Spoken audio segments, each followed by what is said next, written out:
Hej alle sammen, og hjertelig velkommen til den her video. I dag der skal jeg lave en vlog, men altså det er jo ikke alene, så velkommen til min gæst. Ja, vi har Nelly med på banen i dag. Vi skal lave en vlog, sådan kun her i dag, fordi hun skal sove her indtil i morgen. Men jeg tror ikke rigtigt, vi kommer til at filme i morgen. Så ja, vi skal vist bare lave en vlog for i dag.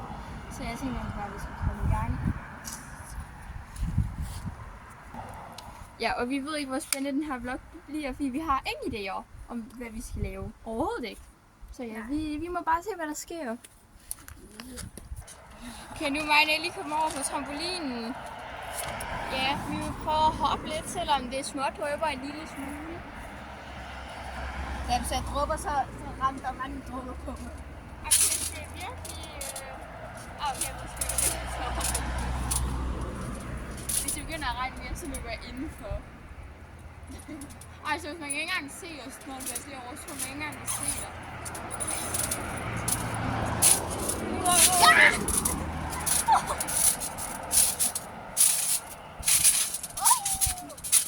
Det var sådan lidt spil, der var sten under. Ja, det. Så hvis Simon var nede, så hvis trampolinen den kvæse, så var vi nødt på sten. Jeg tror, det kom mega ondt. Okay, så ondt ville det heller ikke gøre. Hold lige for et kamera frem. Og det var også et eller andet snap. Ja, prøv at tænke på, at jeg bare skal gøre.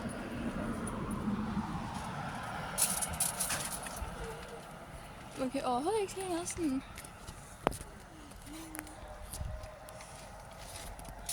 Shit, jeg er god til det her. Ej, seriøst, det kan jeg ikke finde ud af. Sådan, nu skal vi bare ikke holde den, før vi skal slukke. Ellers så bliver jeg ked af det. Ja. Hun er en tude.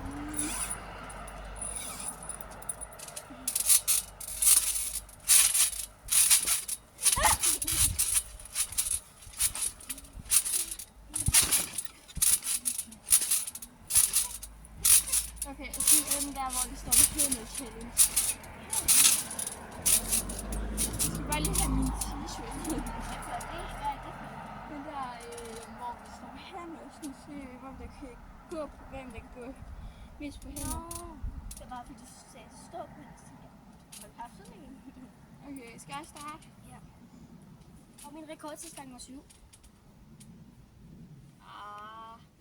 Og din var 4 eller sådan noget. Er vi nu 5?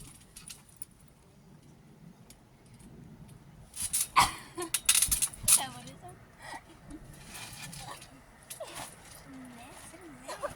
Han mit hår stadig godt at give hvad nogen. Hold da. Kom så i gang. Hold så lige på dig, mand. Det var 2. Nej, det var ikke. Var jo 2. 1, 2, 3. Ej, 2, 3. Det var den her. Jeg tog 1, 2, 3. 2. Nej, Kom i gang.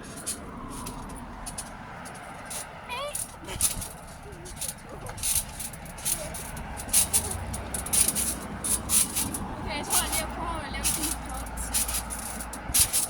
1, 2, 3. Det er så kort til 3 tider. Ej, du får lige på noget. Jeg kom til skidt. Hey, du. Det var en.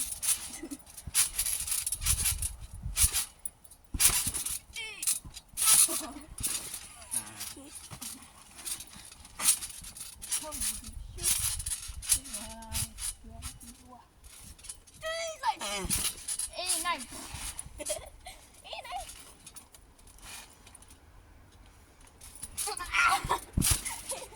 Okay, du må gerne lige prøve, så en runde med det, hvis det må jeg få. Det er ligesom en plastik. Jeg kan godt sige, at jeg kan hælde nu rigtig herude. Jeg kan ikke lide det, så hvor man skal binde, og så jeg hader dem bare, så sætter dem her i buksen. I buksen? Nu her. Der kan ikke engang gå. Det tæller ikke. Nej. Det tæller ikke, hvis man ikke får hovedet til at gå. Okay. Nu prøver jeg bare lige det. Okay, indtil videre må jeg prøve at prøve. Jeg må gerne prøve. Jeg skal også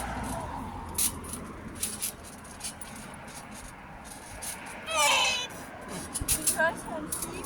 Altså, hvem er så længst? Så uden at gå... Det er 2. Uden at gå, skal vi sige det? Det kan vi ikke sige, for jeg har sådan noget.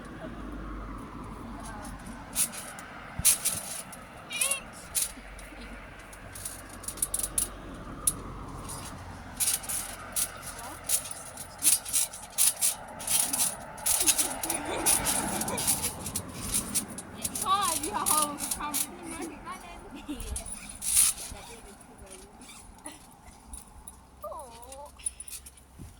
Boy. Ja, nu har vi hoppet på trampolin, så nu gider vi ikke mere.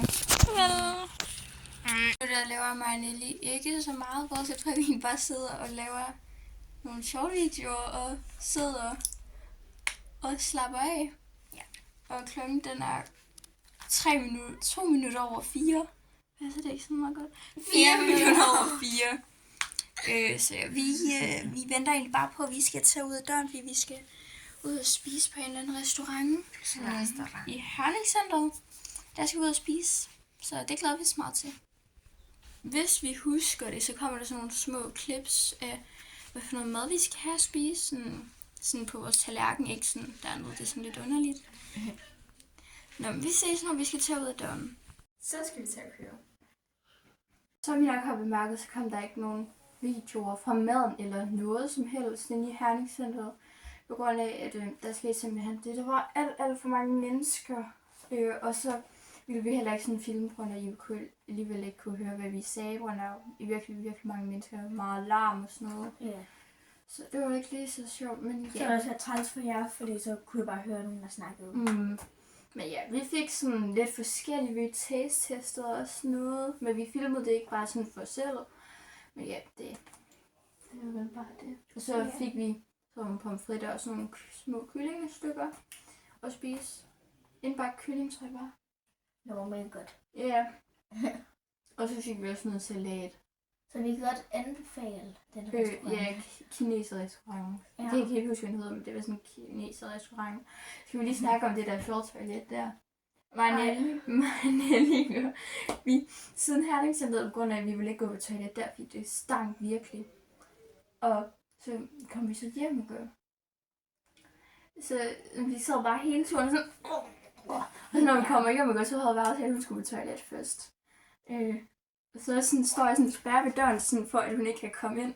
Og sådan, eller huseren, og så løber jeg bare direkte ind over toilettet. Det var virkelig sjovt. Du får gengæld. Hvor du næsten har tisset på bukserne. Du har ikke, men når du næsten tager den bare først igen. Især når du er hjemme hos mig, så får du min. Ja, det var bare lige den sjove historie der. Sjov og sjov. Jeg vil ikke sige noget sjov. Jeg vil sige noget mega sjov. Nej.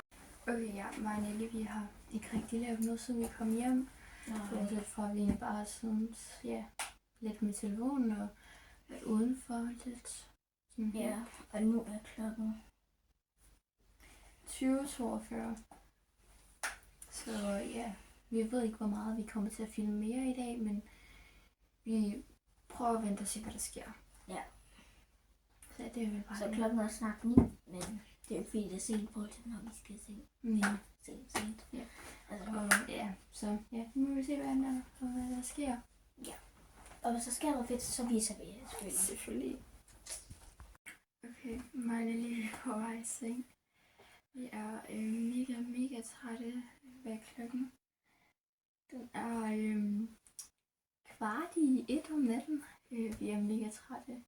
Vi har været ude at se stjerneskud, og det var virkelig smukt. Og det var virkelig sjovt. Og nu er vi bare virkelig trætte. Vi har set film også, og sådan, vi har bare hygget. Så nu skal vi egentlig bare tage seng. Vi er virkelig trætte. Ja. Så vi tror bare, vi vil sige godnat herfra, og så ses vi i morgen tidligt. Sorry, mig og Nelly ikke rigtig har filmet noget til i dag. Vi stod op 5 minutter i 8, spiste morgenmad, lagde make op på hinanden sammen med min mor. Det var meget hyggeligt, sjovt. Vi lavede sådan en streg her, og så var man to, der skulle make op til den ene side. Ja. Ja, det var meget sjovt, og så nu er vi taget på skolen for frokost på på den skole, jeg går på. Og så begynder det at regne nu, og så kommer min mor og henter os. Så skal vi hjem, og så skal vi først skal vi lige i Brugsen, og så skal vi hjem og lave en milkshake. Så er det ikke, vi måske have lidt film? Ja, jeg tænker, når vi har lavet den. Ja. Så ja, det kommer vi op til at filme. Men ses vi, når vi kommer hjem. Ja. Okay, nu er vi kommet hjem, så nu skal vi til at lave milkshake. Så vi skal først lige til at skylle blåbærne hernede. Så, man kan jo ikke engang se mig. Nu sagde den. Godt, nu skal vi lige skylle blåbærne her. Yep. Og det der sker, vil du fortælle, hvad der sker? Jeg skal blåbær og en hindbær. Og selvfølgelig mælk. Ups. Og banan. Ja, og banan. Så. Nu er jeg tænker bare, at vi putter blåbærne i. Det kan du gøre, hvis det er. Ja, skal jeg bare hælde lige. Ja, men jeg skal lige have en først. Jamen, nu er det. Det ser sjovt ud. Nej, jeg tror, skal vi have lidt Jeg tror, vi skal have lidt flere i. Der er lidt. Vi tager lige lidt flere i. Der er ikke sådan særlig meget i. Nej. Vi kan lige fornemme, at den går her, og så går den sådan nedad. Vi burde til at se et joggingkøkken. Ja.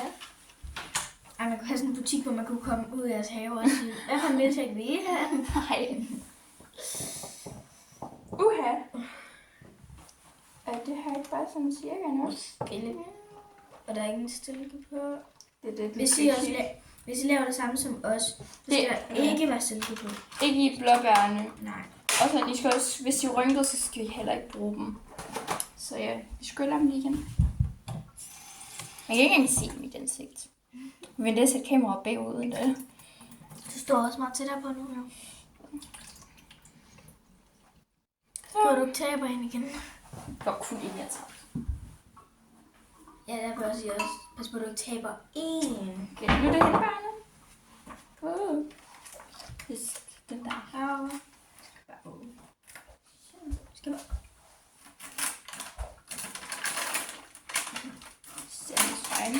Ja. Men vi skal lige passe på, at der ikke er orme i. Orme? Det er nok i det med.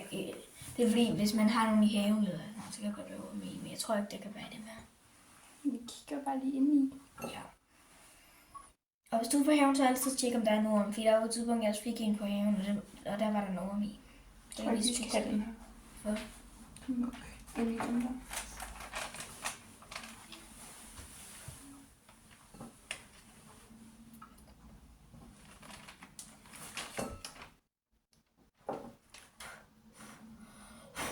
Au. Det gør ikke engang ondt. Jeg siger bare af, selvom ting det gør ondt. Der er sådan af.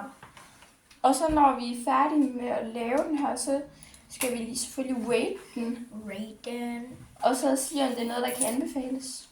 Ja, og hvis den kan, så skal jeg måske også prøve at lave den. Ja, og det kan også være i gang med at lave den, imens I ser den her video. Ja. Men måske skal jeg lige tjekke, om den er god først. Ja. Jeg har taget alle. Alle hindbær? Må jeg skylde den her gang? Det må du gerne, men du må ikke tabe en. Det er hindbær, vi snakker om det. Ja.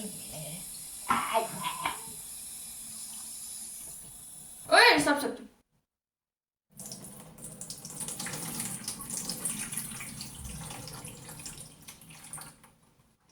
Jeg vil gerne lige have en. Vil du have en, Niels? Ja. Jeg vil tage en hindbær. Okay, hindbær. Jeg elsker hindbær. Okay. Nelly, hun har også en YouTube-kanal. Hun hedder Nelly Kallerup. Eller, det gør den ikke mere, men man kan godt søge efter Nelly. Ja, eller bare søge efter Nelly.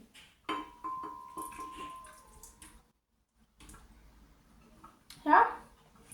Så er bananerne. Bananer. Og de skal jo ikke skylles. De skal skraldes. De skal skraldes. Jeg åbner en banan sådan her. Og for... Så. Nå, for jeg fik noget af det der banan ud ind i hånden. Derinde i neglen. Jeg siger af for ingenting. Hun siger helt sådan af, selvom man ikke engang rammer hende nogle gange. Oh my god. Kan du smide den her ud?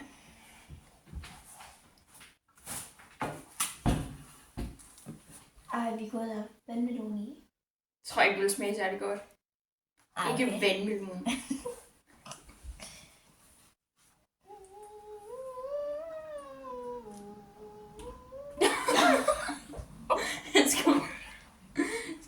også kender.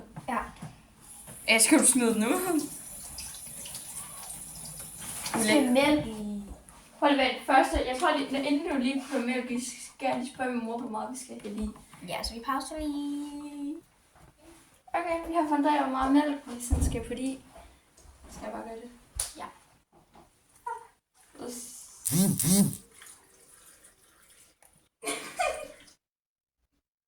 Jeg tror, det fik det. Det skal lidt mere i. Så det er nok. Jeg ved ikke, hvad jeg tænker. Godt, nu har vi også lige fået den lukket, fordi at, vi turde ikke selv at lukke den, på grund af, at vi var bange for, at det skulle gå lidt galt. Skal vi have den ned på 2? Jeg holder altså ved låget for en sikkerheds skyld. Ja. Okay, jeg skal bare...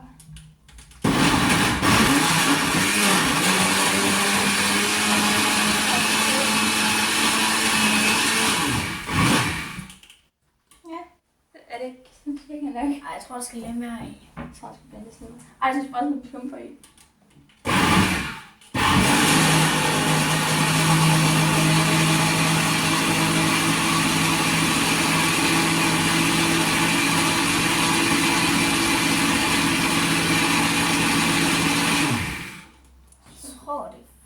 Så jeg er lidt bange for, at der banan, den ikke er blendet sådan.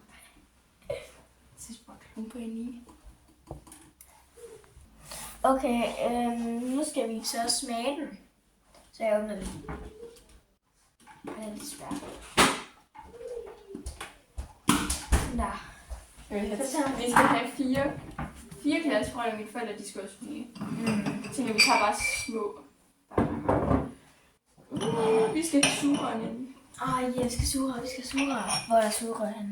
Det er sådan her inde i. Bare 2. Okay, der er også kun 2. Jeg glæder mig til at smage. Vi hælder lige også mine forældre først. Ja. Så kan de få et halvt glas.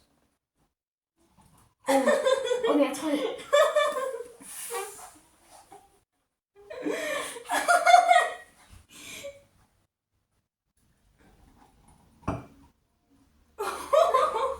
Ej. Nej, du skal jo ikke så godt endnu.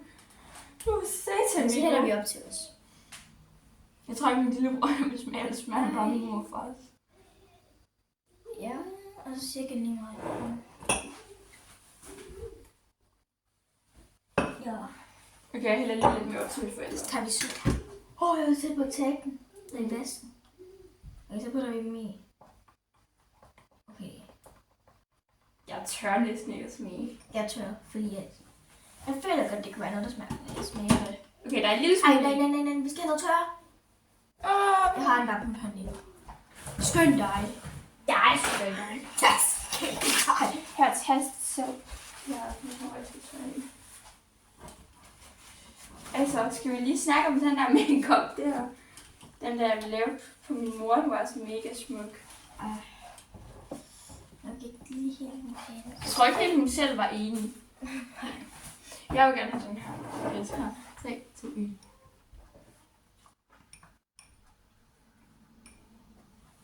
Hvor meget banan. Ja. Jeg tror måske kun have været en i.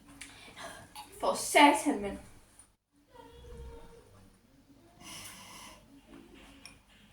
En banan. Så er det nok bedre. Den kan godt anbefales, men der skal kun en banan i.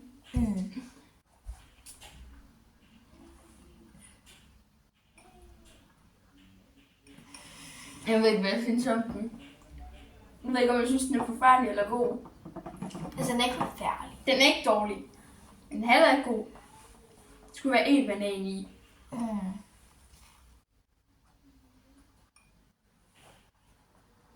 Jeg kan ikke smage det endnu. Overhovedet ikke.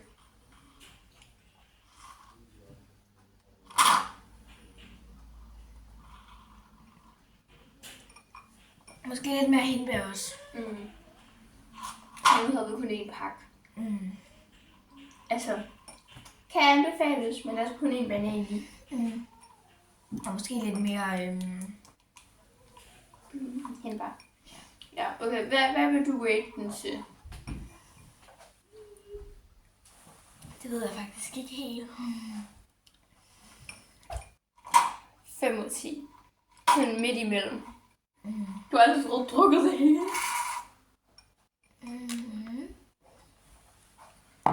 Altså, jeg kan altid prøve. Ja, og den smager bare. Ja, jeg Jeg tænker, kan ikke så godt se det, men i virkeligheden så er den sådan lyserød. ja, lidt videre. Jeg tror bare, det var alt fra lige nu med milkshaken, så jeg tror bare lige, vi slukker kameraet, så ses vi jo nok senere. Ja, men husk, hvis I skal lave det her, så lidt mere hindbær Og og minus en vanilje. ja. Ja. Okay, nu har mig og Nelly været sammen siden i går, hvor hun kom hjem til mig. Vi har hygget os, lavet en hel masse sjove ting. Helt klart en virkelig god soveaftale, vi havde. Men nu er det sådan, at Nelly hun sådan skal tage hjem, som vi er virkelig ked af. Ja, men selvfølgelig, hun skal også hjem til hendes familie. Yeah. Vi har hygget os meget, haft det sjovt. Ja, så det var egentlig bare alt for den her video. I må meget gerne smide et like og subscribe og trykke på klokken. Og hvis I har en idé til, hvad mig og Nelly vi måske kunne lave næste gang vi filmer sammen, så må I meget gerne skrive en idé ned i kommentaren. Men tak fordi I gad se med. Hej hej!